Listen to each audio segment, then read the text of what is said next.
Good day, dear listeners. Steve Preda here with the Management Blueprint podcast. And today my guest is Don Neal, the founder and CEO of 360 Live Media, an award-winning event strategy, marketing, and design agency that helps associations maximize the impact of their events to advance their mission. Don, welcome to the show. Thanks, Steve. It's great to be here. Oh, it's fantastic to have you here. So Don, let's start our conversation about your journey becoming the CEO of 360 Live Media and in general becoming an entrepreneur. What was your long and winding road that got you here?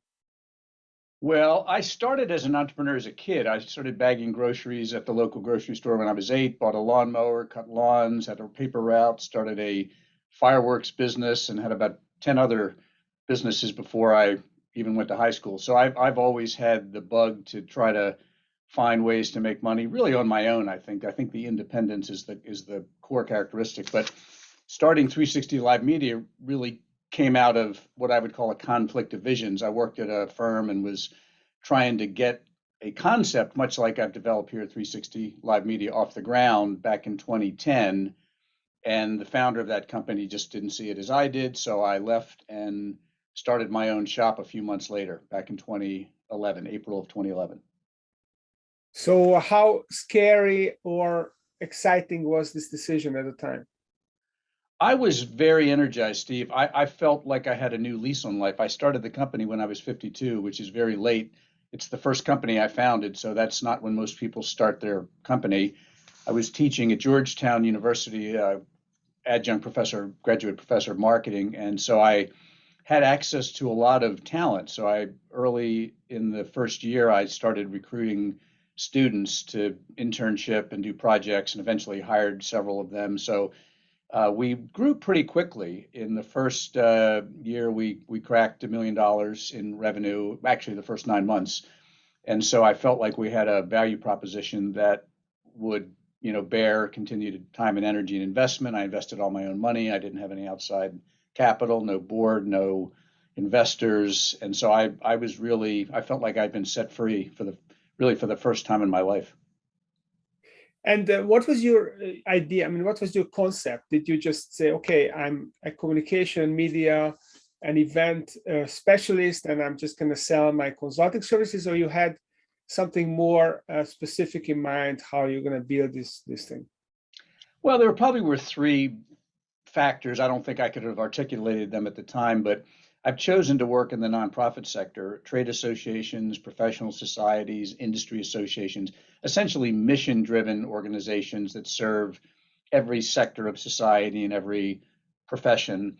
And they have been working for the last probably 25 years, maybe unconsciously, to modernize their business model. So I'm a Madison Avenue advertising marketing guy. So I thought if Madison Avenue could come to K Street, which is sort of the shorthand in Washington for the lobbying alley of most of these trade associations, I thought I could find a niche to help progressive CEOs who wanted to grow their revenue in addition to growing their mission do just that. So that was the first point. The second was that events are the primary source of most of these organizations' revenue. So I thought if I could focus on a specific line item in their P&L and help them modernize their events and generate more revenue, that would be a kind of a shortcut. And the third factor was there's not much competition. There's a lot of small boutique agencies that work around the margins of associations, but I wanted to create a kind of a world-class brand that was different from all the others. So that was, in retrospect, I'd say the three forces that came together for me. Very interesting. So you found this as kind of a niche, an unexploited niche that you could bring your Madison Avenue expertise to and kind of raise the bar? Yeah, that was the idea. And, you don't know in the beginning if there's appetite or demand for that. But I did find that there are lots of very progressive, ambitious CEOs and boards of nonprofits that want to do just that. I don't know what the percentage is, but it's more than single digit, and it's enough to have given us a great 10-year track record of helping a lot of really, I'd say, blue chip nonprofits be more successful. That's exciting. So this podcast is all about frameworks and blueprints and how people create an organization and have shortcut their way to growth. And in our previous conversation, we talked about the 360 system that you developed. So what does the 360 system do, and what is it about?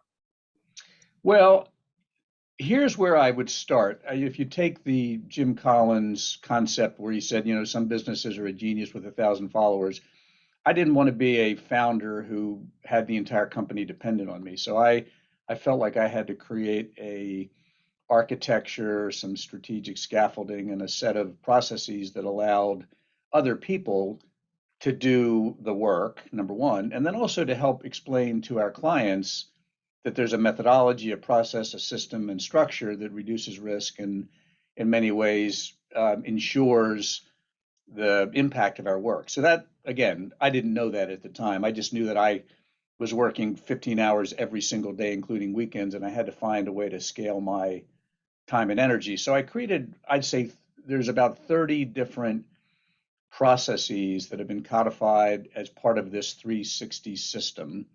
And each one deals with a different part of our professional services model, from event design to economic models, to marketing frameworks, to data targeting, to segmentation of audiences, et cetera.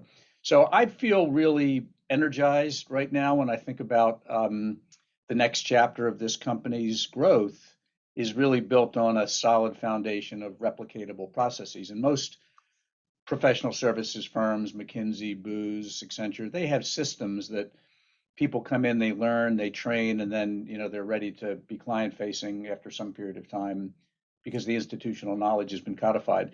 The second thing I would say is I trademarked and copyrighted many of these processes and systems. So I institutionalized them, and I sold my company 3 years ago.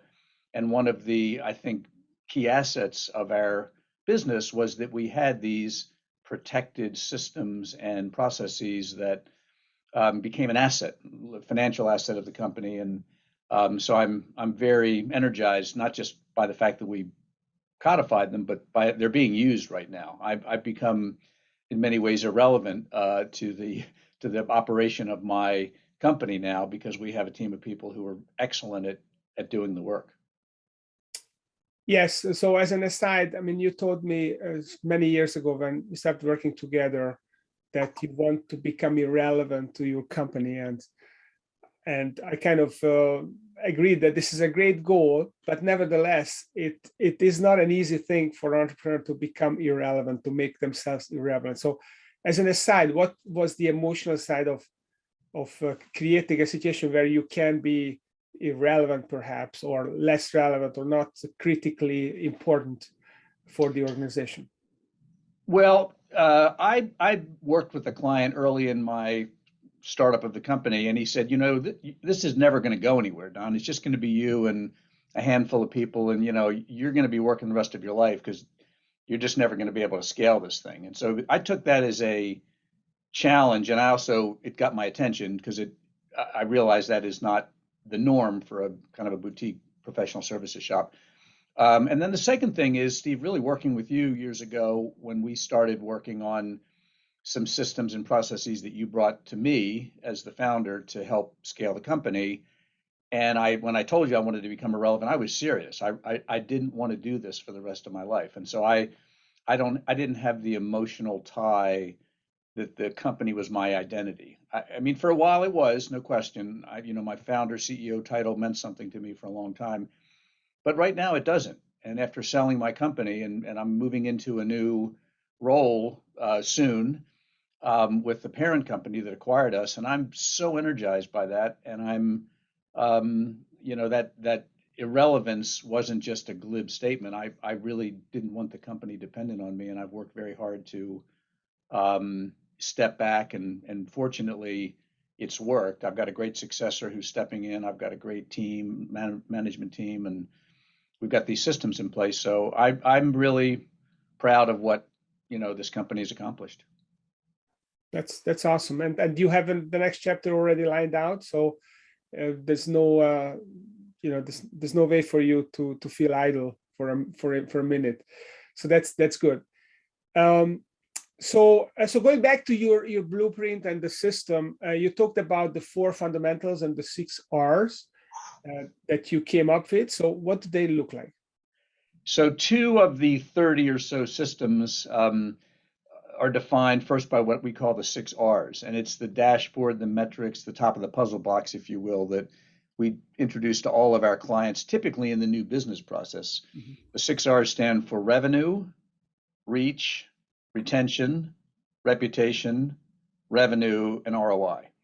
And so every business is trying to reach the largest share of their addressable audience. They're trying to retain the maximum share of their customers. They're trying to be increasingly more relevant. They're trying to build their reputation and their brand. They're trying to generate revenue at an acceptable ROI. So it's a good way to focus the time and energy of a discussion with a prospective client around one of those 6 R's. We've trademarked and protected them. We use them online. There's a scoremyevent.com allows prospective clients to actually score their events on those 6 R's. We wrote an algorithm, 20 questions, and it produces a numeric value 0 to 100 on how well their conferences and trade shows and live events are doing. And it's a great door opener because we don't have to tell our clients the baby's ugly. They self-assess and they come back and generally are pretty hard on themselves, which is a great way to, continue focusing on how we can serve them. So that's the 6 R's. And then the 4 dimensions of an event or conference or trade show really were born out of deconstructing our work. And we identify that there's really 4 layers of any live experience, whether it's a concert, a religious service, a trade show, even a shopping mall, you name it. And the first dimension is the physical dimension. What's the physical environment that any live experience happens on? Number 2, the second dimension is the physiological. How do people feel when their bodies are hydrated and they're getting good flow of oxygen and they feel energized? Physiologically, you have to be fit. For the third dimension, which is the emotional dimension, Mm-hmm. how do you feel when you're in this environment? Are you engaged, connected? If you're an introvert, do you feel safe? If you're an extrovert, do you have access to the energy from other people? And then the fourth dimension is the intellectual dimension. Mm-hmm. It's where your cognition kicks in. And if you've got a good physical, physiological, and emotional condition, someone's cognition and intellection and thinking can really be at its best, whether it's to buy something, sell something, learn, engage, meet other people, advance your career, get a new job. So those 4 dimensions really have helped us deconstruct events to evaluate them and say, here's the things that could be better, and here's the things you need to do to create this 4-layer cake, these 4 dimensions, so that your event works harder to achieve each of those 6 R's I just mentioned. That's fascinating. We never spoke about this before, and I wish I asked you before about that. That's a fascinating approach.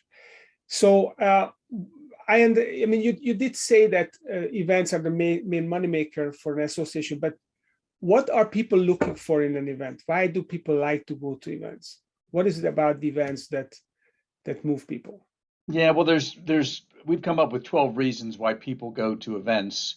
And many of your listeners might be familiar with Clayton Christensen, where he talked about the jobs to be done.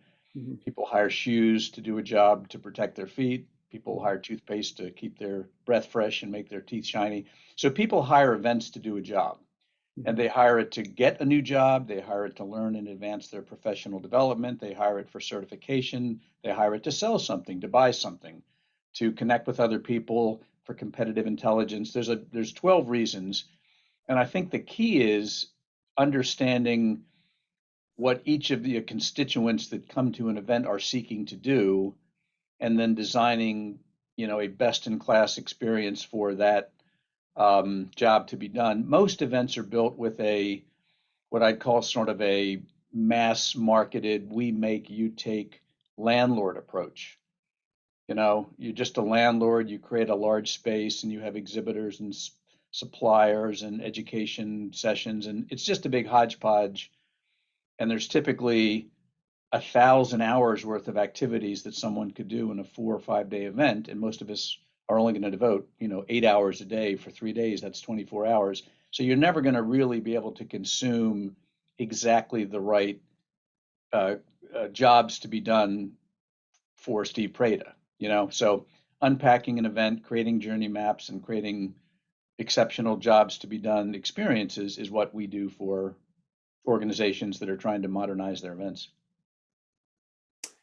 That's very interesting. So when you talk about experience design, which is the driver of your events, as I understand it, is this what you mean by that, or there's another layer to it? Well, I came across one of the most impactful business books I've ever read called The Experience Economy, written by Joe Pine and Jim Gilmore many years ago. And I've become, I'd say, a good business friend of Jim Gilmore's. And the experience economy really broke down how we've moved from an agrarian economy to an industrial economy to a service economy. And now we live in an experience economy. Experience restaurants, experience theme parks, experiential worship services, you name it. What they didn't really address in the book was how conferences, events, and trade shows could be more experiential. They looked at retail, they looked at Vegas, they looked at travel, they looked at all the categories. So I really took a lesson from their thinking, and we've become an experience design agency for organizations to create experiences that influence minds and change behavior, is what I like to say. And it's I'd say the X factor of creating an event that not only does the job you hire it to do, but does it in such a way that it makes the event irresistible and completely must attend. So that's how experience design has played a big role in our company's success. So I wonder, I mean, last year when the pandemic broke, you pivoted, you were the first company I know that kind of did 180, and you pivoted your business to virtual events. So how do these experience design elements and principles translate to the virtual world? Well, if you look at what's going to be the landscape in 2022, and I'll work backwards. So in 2022, I think what everyone or most people have learned in the last 2 years, video is great for certain parts of business. It's a chance to, well, we all know what the benefits of really, digital commerce is, and digital interaction, and, digital marketplaces, digital learning. So what we've done is we've deconstructed events, poured it through a series of filters, if you will, and said, what are the best jobs to be done in person? What are the best jobs to be done on social media, digital media, and what are the jobs to be done on Zoom, Teams, and other interactive platforms. So I think we're moving into an omni-channel event world where we're blending the three domains of social and digital media, tech platforms for non-live interaction, and live events into a really potent formula. And so I think the last 2 years have revealed to us what the characteristics are that should be done in each of those domains. And it was really about 10 days after, everybody became aware of COVID that we got hired to do our first digital event, 10 days. So it set a course in place that has produced the best 2 years in the company's history. In 10 years, 2020 and 21 have been our two most successful years, which is astounding because we were built on being a live, in-person event, conference, and trade show company. So I'm proud of our team that was able to not only pivot, but we doubled the number of clients that we worked with, and the engagements were smaller, but we worked with a lot more clients. And we've got a great, I think, outlook for next year. So are you going to be able to transition many of these new clients who are digital only, or you who have been digital only, to the live platform? Do you think that's going to be this kind of an upsell? I do. I think, we built trust and we produced good results under difficult circumstances for lots and lots of organizations. And I think that trust is leading to a lot of, frankly, new work for next year. And because no one knows what next year looks like, you want someone you can trust to help you navigate through the uncertainty and the risk and frankly, the the margin for error next year, most organizations aren't getting, insurance payments for cancellation of events.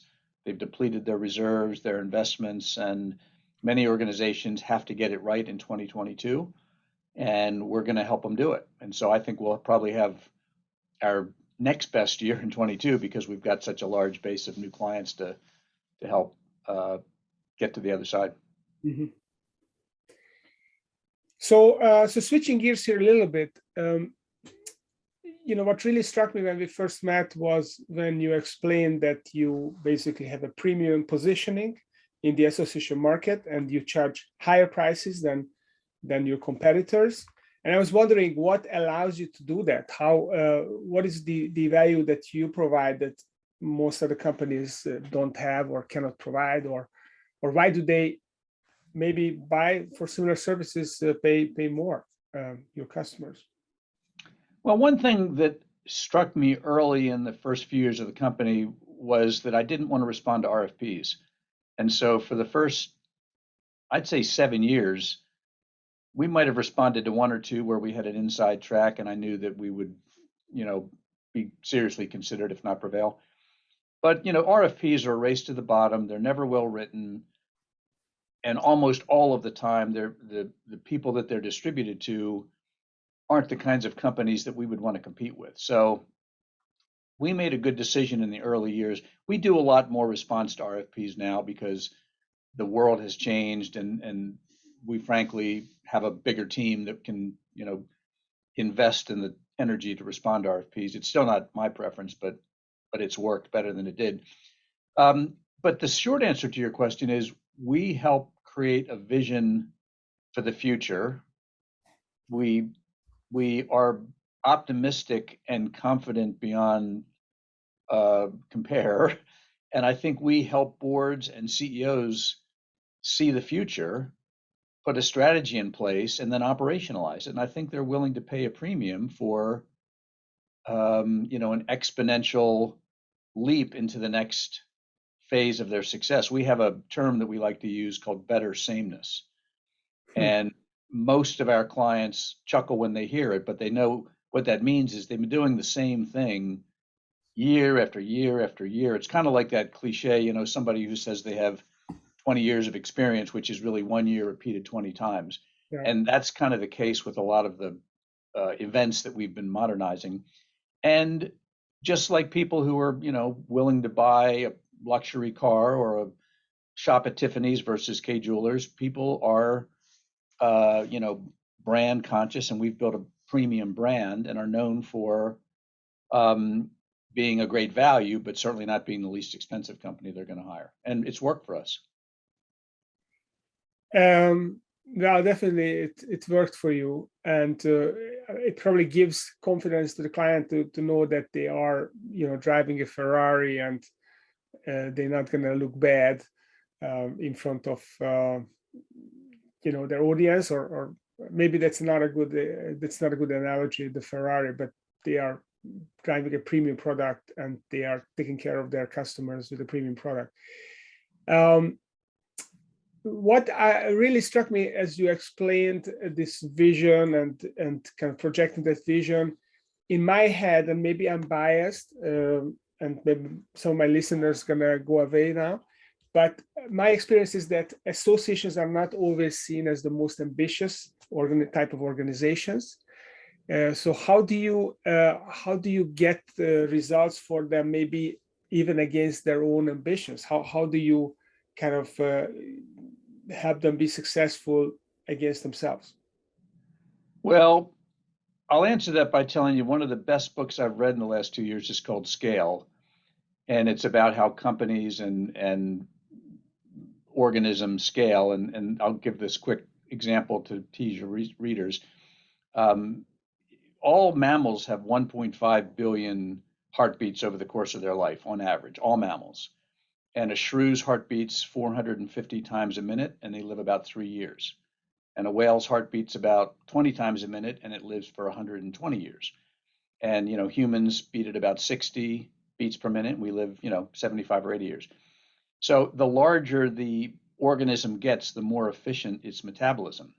And so the connection back to the nonprofit sector, associations in particular, they're large organizations with relatively low metabolisms, and they live a long time. And that has been a strength. They've been around many for 100, 125 years. But I will use Jack Welch's quote, which is, if the rate of change on the outside exceeds the rate of change on the inside, the end is near. And so the rate of change has been so dramatic, not just the last 2 years, but the last 20. And I think the associations that hire us are looking for that next level of growth and change. And they're run by progressive CEOs. They've got boards who are willing to take a risk. They've got the resources to pay for our services. And they generally have either an acute problem or a significant opportunity. So, I believe in any market, there's always a percentage, 10 or 20%, that meet those criteria. And there's over 60,000 associations in this country, and so you don't need more than, 5 or 10% to meet that criteria to have a successful, market to serve. So maybe it's not so much the ambition that drives them, but maybe the fear of they feel that the rate of change is accelerating outside, and they don't want to lose momentum, and they want to kind of get back into the game, and that's when they reach out to you, and they want them to turn their fortunes around and get them back on a growth path again. Is this the kind of thinking that maybe they have sometimes? It is. And I think, there is a significant risk aversion. We all have a risk aversion to something. I heard the former director of the CIA, General Michael Hayden, say one time that risk is threat times vulnerability. Risk equals threat times vulnerability. I've never forgotten it. I quote him all the time. And if you think about the threat in the last couple of years, the threat has been, somewhat existential for a lot of organizations, and their vulnerability being a low metabolism organization. It's not good to be low metabolism and be steady as she goes when the world is changing at lightning speed. So I think the risk is much higher. So I think organizations are not just hiring us because they're ambitious, they're hiring us to mitigate the risk as an insurance policy versus a accelerant. So I'll take it. I mean, I'll take either one of those motivations, but I probably would say, if I'm honest, that we've been hired more as a insurance policy and risk mitigator than we have been a growth accelerator. That's, I don't know what the breakdown has been over the last 10 years, but it's probably been more than 50% on the mitigating risk side. Yes, and I wonder whether that to some extent true for private companies as well, that there's more people who hire consultants for fear of failure than from the desire to be even more successful. The fear of failure is the biggest motivator. Maybe that's not just in the association sector, it's in the private business sector as well. It's probably the case. So let's talk a little bit about the future. I mean, you mentioned that you sold your business, and I wonder how you did that. I mean, it's a relatively small professional services firm. I mean, it's growing, but it's still not several hundred people. And I know that at the time you got multiple offers. How did you do that? Well, 7 years into the founding of the company 3 years ago, and I have to say, Steve, I wish I could. I've never really understood the why behind this, but we were approached by 4 different organizations within less than 60 days, unsolicited. We weren't for sale. I didn't have a book. I didn't have a broker. I didn't have any feelers out there. And the range of companies that approached us were, it was a private equity firm, and there was a large multi-billion-dollar conglomerate. There were a host of different kinds of organizations. And there was a organization called Smith Buckland, which is a large association professional services firm, 70-year plus history. And I hit it off with their CEO in our first meeting, and we were highly compatible from a culture, values standpoint, et cetera. And it wasn't even close. I mean, really, it wasn't even close in even, frankly, considering the other offers. So this was what I knew. It was a place I wanted to work, given the structure of the acquisition for the last 3 years. So I just have to. I think it was Louis Pasteur said, "Fortune favors the prepared mind." I'd like to think that we were prepared, but it was a lot of. I'm just going to call it luck, maybe. I think we got lucky, and it was a moment in time when the universe opened up, and I believe in the law of attraction, and so I think we were doing good work, and we attracted some interest from the marketplace.